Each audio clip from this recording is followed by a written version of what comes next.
Hi everyone, my name is Marco from Extempora. Since we weren't able to meet in person at the DECA conference, I wanted to share a couple of my top communication tips that will help you speak with credibility and confidence at any case competition moving forward.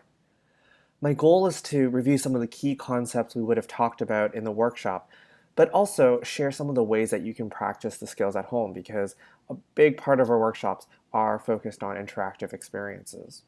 So let's get started.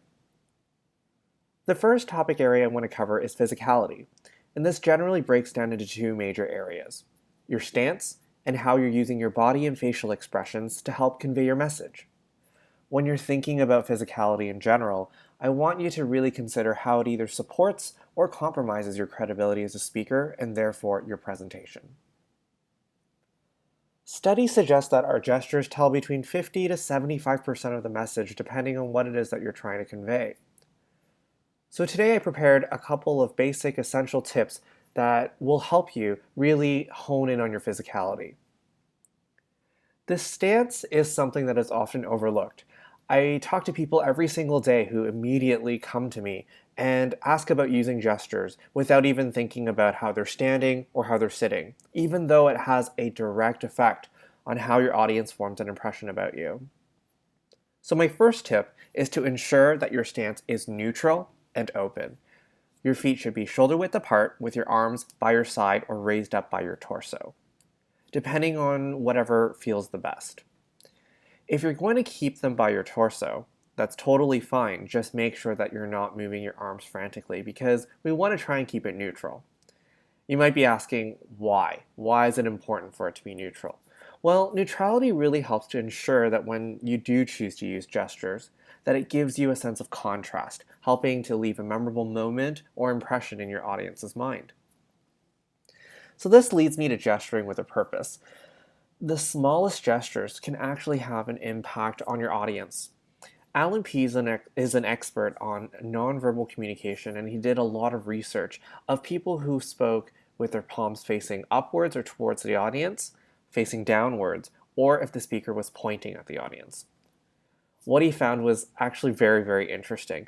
Those that spoke with their palms facing upwards generally were described by the audience as being more friendly, more open, more welcoming, and at the end of those presentations also had the highest level of retention of what the speaker was actually talking about.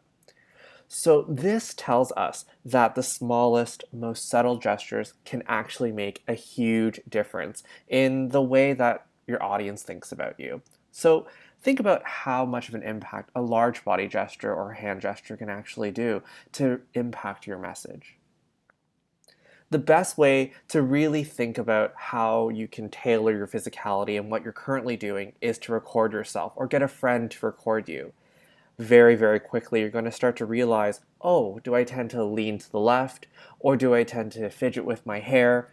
And so when you're speaking, you can have a mental note the next time to make sure that you don't do those things. The most important thing to remember is that quirks are normal. Every single one of us has a different type of habit. So long as it's not a distracting habit, it's okay. Let's talk a little bit about your voice now.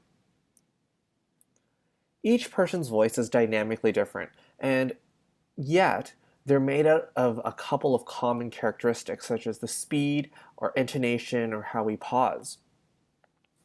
The best way to learn how you sound is by recording yourself so that you can really start identifying the vocal patterns that your voice has. For example, a lot of you identified in the welcome survey that you tend to speak really, really quickly. Others had a tendency to end the speech on a high-pitched pattern. So to give you an example of how that sounds, you might have this high-pitched pattern at the end, so it sounds like your sentences never really end, and then maybe you're asking a question instead of making a firm statement, and so people really just judge you as having this high-pitched intonation. Well, if that's the case, what I want you to do is to start researching online to find easy ways to help modify those vocal patterns. For instance, if you talk too quickly, find out how many words per minute people are usually comfortable listening to. In this case, it's about 140 to 160 words per minute. From there, record yourself reading a passage that's exactly 150 words to see if you're taking more or less than a minute. Once you get a comfortable pace, keep practicing with different passages so that you're keeping mental notes of how it should feel. When you're in front of an audience and you sense that you're speaking really, really fast, and you go, you know what, that's not what I usually practice, you know that you need to slow down. Likewise, if you have a pitch issue, try reading a passage. At the end of every sentence where there's a period, I want you to mark a downward arrow so that you can remind yourself to keep the tone down. So that's developing positive habits. Finally is to put your skills in practice. I want you to think about the vocal pattern as a whole.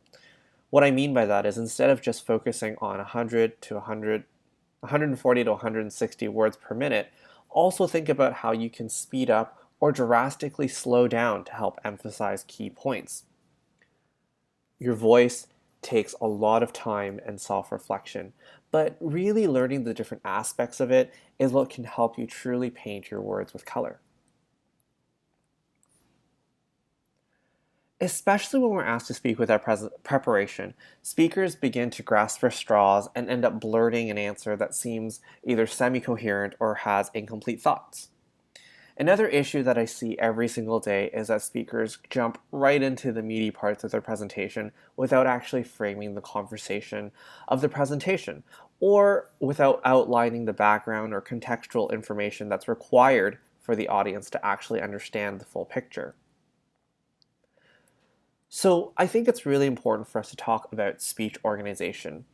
It's oftentimes like an essay. You want to tell me what you're going to tell me in a succinct introduction, and then you're going to tell your audience some compelling arguments within your body, and then you're going to summarize your thoughts within the conclusion. So you're going to tell me what you're going to tell me, and then tell me what you've told me. From there, you're really going to start to think about your arguments. Whether you're speaking using notes or put on the spot, I cannot stress enough how important it is to have a roadmap of what you're trying to say. Think about how you're going to break your content into logical groups of information, such as a chronological grouping or based on topics. So let's say you wanted to give a speech about how you're going to boost the promotional activities of Rogers. Using a chronological approach, you might say these are the past activities that we did, this is what we're going to implement now, and this is how these actions are going to impact our business objectives in the future. Rewind, let's talk about using themes. You might say there are 3 major ways of promotional activities: using social media, promoting at sports events, and offering price discounts. So that's how you can really start to segment information into meaningful ways. Now, once you have a roadmap, you can further organize the content using what I call the PREP model for every single argument. PREP stands for point, reason, example, point. And it's a very, very simple way to give us a concrete rationale, some supporting arguments, and then to reinforce your point. So let's continue with our Rogers example. Let's say that our main point here is that we want to try and use social media as a strategy to keep our subscribers engaged, using contests or otherwise. Then you can say the reason we chose it is because it can help foster engagement with our existing customers, but we can also collect new emails of new prospects. An example you would provide would be a successful contest that you've run in the past, along with some high-level metrics or statistics. And then finally, you'll use to reinforce the point by saying, I'm going to build a new social strategy for this year using the learnings from previous years. So that's your PREP model. As you get more comfortable with segmenting information, you can really start thinking about advanced speech techniques, such as using different types of appeals, whether that's emotional, logical, or credible approaches. You might use a series of statistics, for example, to guide the brain to a logical conclusion, or you could use a story to drum up some emotions within the example part of your PREP model. You'll notice really quickly that this can be replicated for questions that you have on the spot. Let's say someone asks you, oh, okay, what are the promotional activities you're going to use for Rogers? Immediately you're going to think, I'm going to use a thematic or topical approach. My 3 arguments are ABC, and for each one of my arguments, I'm going to use a PREP model. And that really helps to frame that conversation and make sure you have that roadmap so that you're clear and organized. If you have any questions at all about what we talked about today, feel free to email me at marco@extempora.com, or you can like our Facebook page at Extempora. We oftentimes share different articles or posts that you might be interested in.